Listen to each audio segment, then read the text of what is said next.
get it, people? It's your boy Frenchie, and I'm sitting here with Rico Love. What up, what up? So many titles. I don't even know where to start. Songwriter, singer. Let's not forget dad. Father too. Yeah. What else? Curator. Artist, man. Artist. I don't even like to be referred to as a singer.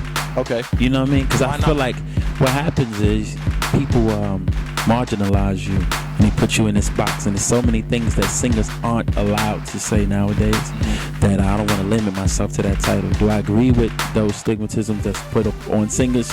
No, I don't. But I do recognize that they are there. So I don't want to limit myself to that title. I just would say I'm an artist, because sometimes I rhyme and sometimes I sing and sometimes whatever. I feel like if I say singer and then you hear a record on I sing like Japanese denim, and then they be like, what is going on? Why is he doing this? He raps? Yeah, so I started my career off as a rapper. I was signed to Usher as a rap artist. And that's how I got my start. I didn't teach myself how to sing until like 2009, and when I started writing more records for people. But I don't want to just quickly. I just want to make sure that people don't think of it as just, oh, he's a singer. I'd rather you just say Rico's an artist. Rico's a CEO. Rico's, to encompass it all. Rico's an artist. You know what I mean? I just think that since when I sang They Don't Know, I felt like it was a softer tone and it felt a little bit more R&B. But it's people kind of like on They Don't Know, you actually did both. I rapped and sing. On the record, but sometimes, like I said, you can't force people to feel how they feel. You can't be upset with them. All I can do is every time I get the opportunity is to explain who I am, and that's what this project is really about. We're gonna get into it. I have to just even elaborate on my introduction, because I guess from an audience perspective, people just know you as Rico Love, the guy that's saying They Don't Know, or that made Just Be Like. But they don't, like, I have to really gotta break it down. Like, if we really went into the music library and started deleting all the songs that you've made, I want to give the viewers a piece of the list. So, Sweet Dreams by Beyonce. Yep. Magic, Mac Wilds. Yep. Going down the list, Heart Attack, Trey Songz. Yeah. Boyfriend Number 2, Pleasure P. There Goes My Baby, one of my favorite joints, Usher. And then, of course, the song that I get dressed to every morning, Hello, Good Morning by Diddy. And the list goes on and on and on. So if we were to even like go into the big music catalog and start deleting songs, what do you even think life would be like? It's like you've contributed so much. It'd be fucked up for me. I know. I can't speak for everybody else, but I feel like that was my mission, and that's what brought me here. That's what taught me so much. That's what developed me as the artist that I am today. I have so much fun writing and producing records. I enjoyed the actual act of doing it. You know what I mean?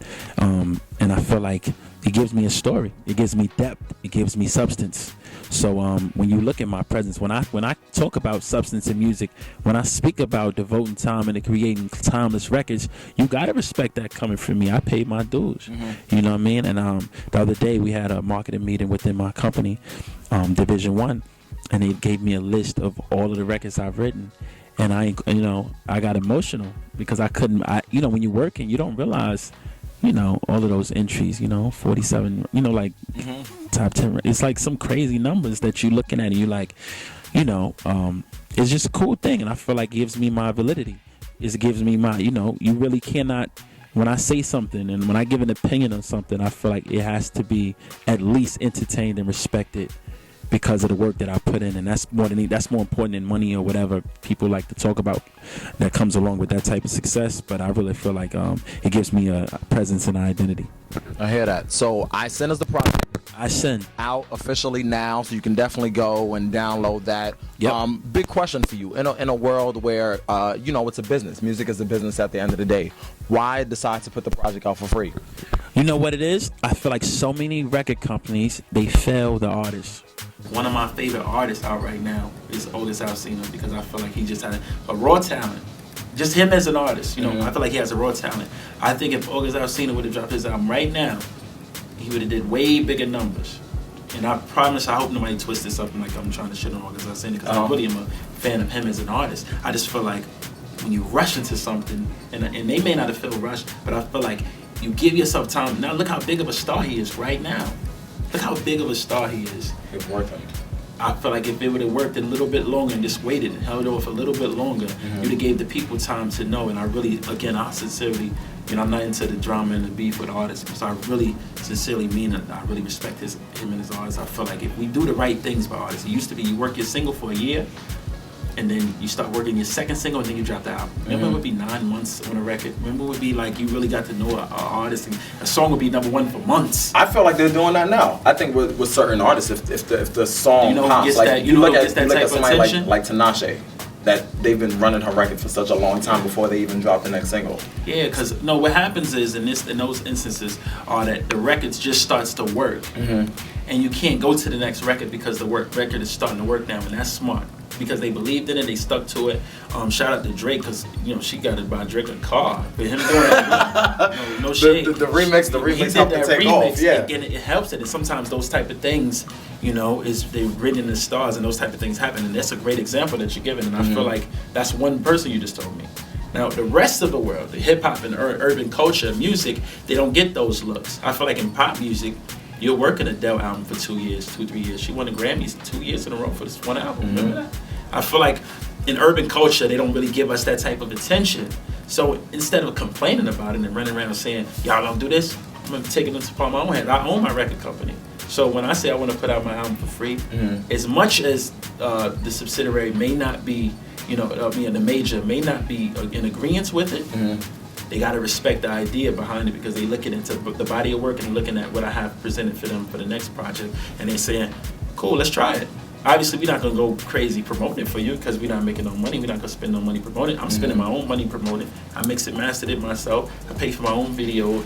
I did everything that I'm supposed to do, and without complaint, because I don't feel like they're supposed to do that. They're not making a profit. This is my way of saying, here's the music. Get to know me. I'm not going to force it down your throat and say, hey, I'm, because a lot of people think I'm a singer, and they think I'm, the same thing we talked about earlier. Yeah. What better way to tell them who I truly am than by giving them something for free and then saying, here's identity, here's my identity. Discreet Luxury did everything I wanted it to do, and introduced me and introduced my brand, and I have a patch of fans, and now the fans are spreading, and that was the whole intent of it. And this I send an album that I'm giving away for free. I want to pick up another patch, and then pick up another patch, and keep working it. And then when we drop the single for the album that I'm selling, the Interscope album that I'm selling, then they're able to say, cool, I'm familiar with Homeboy now. I know who he is. I'm not just rushing into this situation. I'm not just saying, all right, cool, he had a couple hits. Oh, that's what you do. You buy the album. If it hasn't worked, why would we do it the same way? You know what I mean? I hear you. Do you think it's possible? You look at an artist like Carrie Hilson, right? Who's also incredible writer, incredible vocalist. But then she puts out a project, and it doesn't do commercially as well as the singles that she's written for like all these artists in the past. So looking at somebody like yourself coming new into it, who also has written all these great hits for all these people, is it possible as a solo artist for you to be a commercial success? Absolutely. That's the only reason I'm doing it. I wouldn't do it if I didn't believe it was possible. I look at Pharrell, he did it. I look at Puff, he did it. I look at Timbaland, he did it. I want you to understand, Smokey Robinson did it. Marvin Gaye did it. I want you guys to know that more people were successful at it than not. Some of the biggest artists in the world started off writing records and producing records for people. And I feel like, and then some of those people are still around today. Kanye West, you know what I mean? So I think that when a few people don't do well, 1 or 2 guys try it out, it don't work out, then they feel like the numbers are still in our favor. We need to find out, what do we know about Rico Love that we don't already know, right? So I got a few questions. First question is, what is the last time that you had to throw a punch? Oh shit. Last time I had to throw a punch. Man, it's been a while, bro. I got a lot of guys around me who don't really want me to throw any punches, I think I was in a club a few years ago in Miami, and I think I had to punch a security guy. But it's one of those things where I think I was drunk, and he was disrespectful, and I swung in. My people grabbed me and got me up out of there. It wasn't no big. Did you? I don't have a cool story. Did you connect? I might have hit him in the shoulder or something. It wasn't. Guys get up here and tell a lie to you, bro. I'm gonna tell you the truth. It was one of those things. Somebody grabbed me, they carried me out of there. It was one of those things. I could tell a lie, or I could make it up like, yeah, he ran up and I had to snuff that nigga. I'm an honest guy. I don't have no reason to lie. Yeah, I think I hit him in the shoulder really hard though. Nigga might have fucked the shoulder You up. probably have to put some ice on that the next day. What's the first thing you wrote lyrics about? First thing in my life? Yes. First thing I ever wrote lyrics about. Damn, bro. I used to write poetry when I was a kid, and I wrote this poem when I was in the 3rd grade about a flower and about how what it's like for the flower to feel water, and I wanted the flower to feel the water. Deep soul. I was 3rd grade. I remember my teacher saying to me, and I thought it was just so regular for me to say that, but I remember my teacher, Miss Hattie.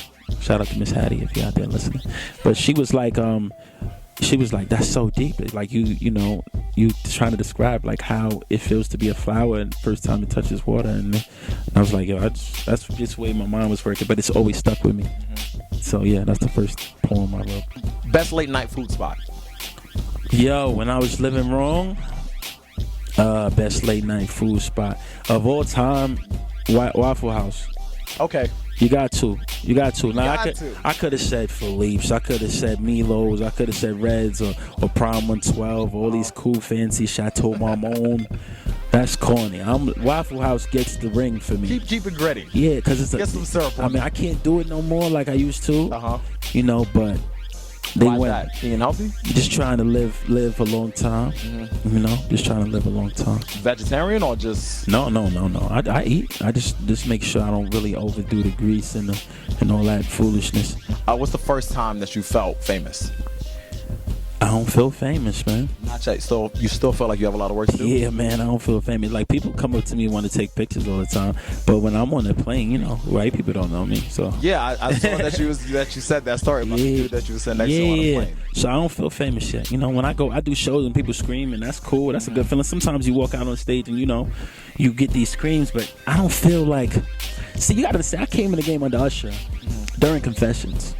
So it's difficult for me to feel famous. You know what I mean? He was, he is fucking famous. Yeah. So when I was around that time, we would be, people would be beating down the windows. We shut down malls in Africa. We shut down the malls in Puerto Rico. I remember going out on tour and we would have to sneak him into certain places. I remember, sitting down and eating and you're having a conversation and you look up and you see nothing but people surrounding. So my level of famous is it's jaded.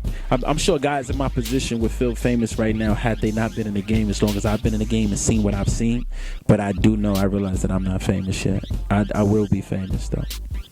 Hey, and I'm gonna be like, I had this interview. Yeah.